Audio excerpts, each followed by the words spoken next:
تو حضور نے فرمایا اعوذ باللہ من الشیطان الرجیم، اس کو پڑھے گا تو غصہ کنٹرول میں رہے گا۔ غصہ شیطان کی طرف سے ہوتا ہے، تو جب یہ اعوذ باللہ پڑھے گا تو شیطان اس سے دور ہوگا تو غصہ بھی دور ہو جائے گا۔ میرے نبی پاک صلی اللہ تعالی علیہ وسلم نے ایک دوسرا حل بھی ارشاد فرمایا جب تمہیں غصہ آ جائے تو خاموش ہو جاؤ۔ جب غصہ تمہیں آئے تو تم خاموشی اختیار کرو۔ مسند امام احمد بن حنبل میں حدیث موجود ہے، اس لیے کہ جب آپ خاموش ہو جاتے ہیں تو بہت ساری ایسی باتیں جو غصہ آپ سے کہلوانا چاہتا ہے وہ رک جاتی ہیں، بہت سے ایسے کام جو غصہ آپ سے کرانا چاہتا ہے وہ رک جاتے ہیں، اور کئی دفعہ غصے میں آپ وہ کچھ کہہ دیتے ہیں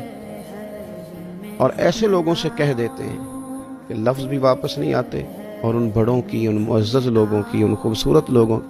جن کا ادب ہمارے ذمہ تھا، ان لوگوں کی ہم کچھ ایسی بے ادبیاں کر بیٹھتے ہیں جن کے پھر دل دوبارہ جوڑنے مشکل ہو جاتے ہیں۔